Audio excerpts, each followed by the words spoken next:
I'll now present some of the high-level findings from the overall FIND project. We did similar research in Kenya, Uganda, and Mexico as well. And the high-level findings that we present today, of course, I contextualize it for Jordan, but the conclusions have been drawn based on the research coming in from these different countries, and that makes us and that has made it possible to sort of generalize the conclusions a little bit more. We presented these high-level findings in a symposium about 2 months ago, and today I'll focus, sort of dive deeper into the Jordanian context for the same. Before that, a quick introduction to our research method. Now, with the support of a very capable team of local researchers, some of whom are here today participating in this workshop as well. We conducted 3 rounds of in-depth interviews with urban refugees in Jordan. We started in late 2019 and conducted the interviews over about 1.5 years.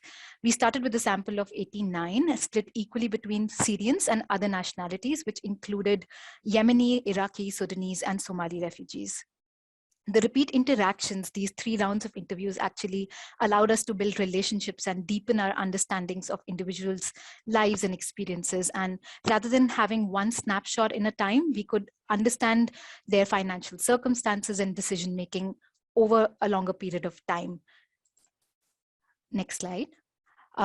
Majority of our sample has been in Jordan for about 3 to 8 years. We also spoke to some unregistered non-Syrian refugees who arrived recently since 2019, since when a registration ban has been imposed on their by the Jordanian government. The sample was equally split between men and women, and 29% of our participants were female-headed households. Most of you in this workshop today are familiar with the Jordanian context. However, I would still like to highlight some key aspects which provide important context to our findings. First is the weak economic situation. I think we need to keep that in our mind as we discuss recommendations.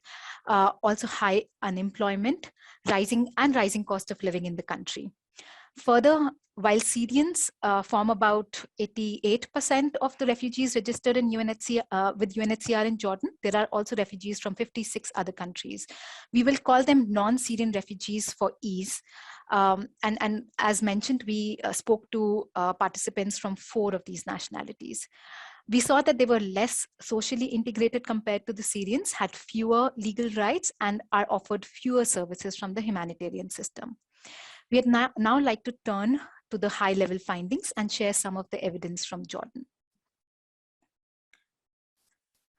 So our first finding relates to what Linnea already mentioned. So it relates to foundational rights, such as the right to work, to set up businesses, to move freely, and to access foundational IDs. This may sound a bit obvious. We all know that refugees across the world struggle in accessing basic rights. Why do we then put it as our #1 finding? And that too in the context of financial inclusion. We will spend a couple of minutes here and try to explain this connection and also share 2 stories from Jordan to help you understand better. So bear with me for a while on this slide. We saw in Jordan and even in other FIND countries that without these foundational rights, financial services offer refugees very few benefits. Without the freedom to pursue livelihoods, financial services only matter to channel direct transfers of aid and remittances to refugees who are otherwise dependent on others for their financial resources, or maybe to make some online payments more convenient, but that's it. The utility ends there, and there is little reason to use services beyond those very specific transfer functions. Now, without full inclusion at the foundational level, we saw that most of our Syrian participants, even who have been in the country for 5 to 8 years, were still stuck in the survival mode. Let's consider the case of Iman and her family. Iman is a middle-aged Syrian woman. She lives in a small town in the north with her husband and 3 sons, one of whom is married and recently had a baby, and another one who is differently abled. Iman feels socially integrated, and she has made good friendships with Syrians and Jordanians over the last years, but she's not happy with her financial situation. Why is that? Because she needs to borrow every month to meet her basic needs. When we met her last, she had outstanding debts of 900 JDs, that's about 1,270 US dollars, to 11 different lenders. Her eldest son and husband work without legal permits. The work is intermittent and low paying, earning about 5 to 7 US dollars a day. It is physically demanding and requires long hours. Her youngest son could not manage to cope and quit. His mental health is deteriorating. More than half of their monthly income goes into paying rent. Iman hopes that she could sell some of the land she has in Syria and buy a house in Jordan, but that's not possible because they are not allowed to buy property in Jordan. She also wishes that she can open a car repair shop for her son, but that's not easy, because even if she could get the money, she is not able to find a Jordanian partner that she could trust easily. She's also wary of making investments anyways, because they could be forced to leave the country and then lose all of that. Now, better finance might help Iman take advantage of the opportunity, but the bigger problem is that these opportunities are scarce and far too risky. All this is even more challenging for non-Syrian refugees. Yakim, a 24-year-old Yemeni young man, is another case that I would like to highlight. He arrived in Jordan in 2016 on a medical visa with her stepmother who has cancer. They thought they would return soon, but situation in Yemen deteriorated. They registered with UNHCR, but it has been difficult. He has not been able to work legally. He needs to work illegally in order to support himself and his family. Not working is really not an option. Very few non-Syrian refugees receive humanitarian cash assistance, and applying for a work permit is next to impossible. There is fear of deportation if they go to Interior Ministry for security checks and approvals, and this fear is not unfounded. Recently, the government of Jordan deported some Yemeni asylum seekers who applied for work permits to legalize their work in the country. Another issue is the high cost of work permits. For instance, Abbas, one of our Yemeni participants, he got an approval for a work permit, but he had to pay a high cost for the fees, for the visa overstay fines, and all of this total to 4,700 US dollars. There is no way that any of our participants can actually pay that sort of money. So in spite of the rhetoric about self-reliance, the reality is that most refugees are forced into illegal, precarious work, often earning about a quarter of the formal wage and doing back-breaking labor, constantly running away from police. Now, finance can do little over here to support their resilience. So the starting point is to address these foundational barriers. Only then refugees can afford to use savings, credit, insurance, and other financial services. Next slide. So this brings us to the second high-level finding, which is that the needs and uses of financial services only co-evolves as livelihoods develop and diversify. Now, we see that in economies where refugees are welcomed and integrated, as we saw, for instance, in Uganda, their livelihoods develop over time, as you see in the graph here. So they could move from this dependence phase to what we call the survivalhood phase, and then ratchet up to something which is more stable. However, what we see in Jordan, next slide, Annalene, please. However, what we see in Jordan is actually something like this. So we see that the financial journeys are never linear. So, and we did not see ratcheting up happening for most of the respondents. It was only in very few exceptional rare cases that refugees were able to progress over time, but even then they suffered frequent setbacks and they had to restart again and again. And foundational issues presented the biggest barriers over here. Next slide. So what we see is that many are stuck in this dependent stage where they are still dependent on cash assistance and borrowing to meet their basic needs. We see especially women-headed households getting stuck here, but a large majority are actually stuck in what we call the survivalhood phase, where that you see in the middle, where income from work is usually lumpy, seasonal, and it's uncertain. Business ventures remain small, home-based, and survival-oriented. Savings are very little or not at all. Businesses, as businesses backslide, as jobs are lost, our participants could move back and forth between this first dependent stage and the survivalhood phase. Now, the biggest financial needs here is receipt of transfers, remittances, and actually smoothing cash flows. And this is mainly done through informal borrowings from friends or from neighborhood grocery shops. As livelihoods, because these livelihoods fail to develop, we see that financial services are not particularly useful, and demand flatlines after a point. In fact, what we see is that resources outside the financial services sector do most of the heavy lifting of finance, and these include social networks, aid agencies, community-driven and organizations, and local faith communities. Next slide. At the same time, we do see that it is important to ensure access to mainstream financial services which are popular among the host community, which is as and when refugees get ready to use them as they ratchet up. In Jordan, refugees have been encouraged to use a new mobile money system.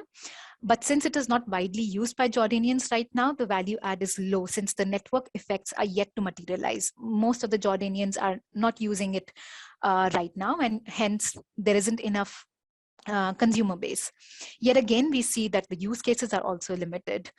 So people mostly use it to receive cash assistance right now and to do some payments. It does not actually address some of the key concerns that refugees face, that is to earn income, reduce dependence on debt, and also to build cushion against financial shocks. We will discuss more about this in breakout room number 2 in the next session. The fourth finding relates to the uncertainty of long-term prospects, which discourages refugee investments in skills and assets and limits self-reliance and also produces a permanent dependence on charity.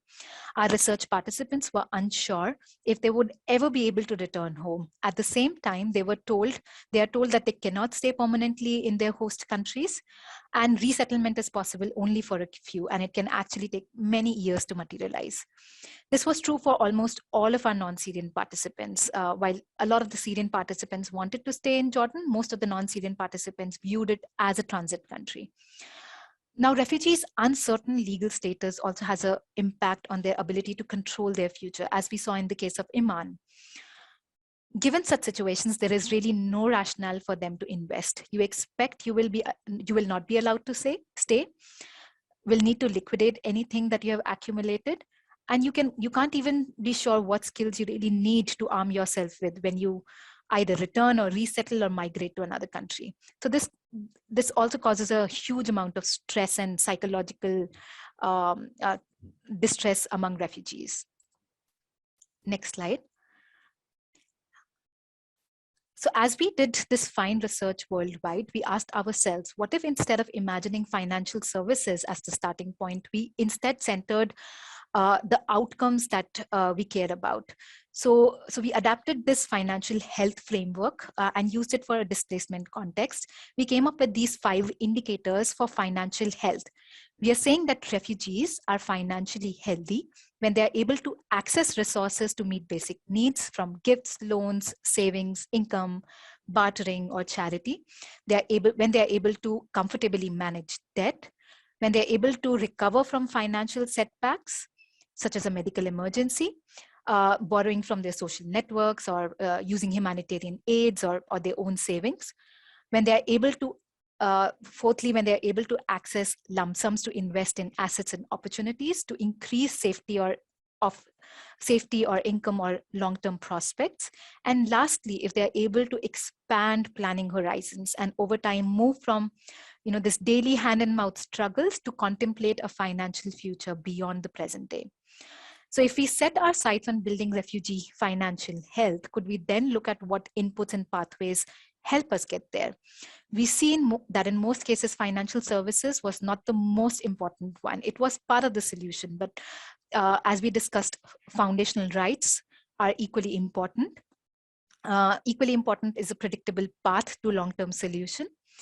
Our research also pointed to several other key drivers, such as social network, mental health, and language. Using this broader lens, practitioners can imagine interventions that build the foundations of financial health, looking beyond just financial services or even just livelihood interventions, where we know that the payoffs are likely to be limited without putting in place the building blocks of livelihoods.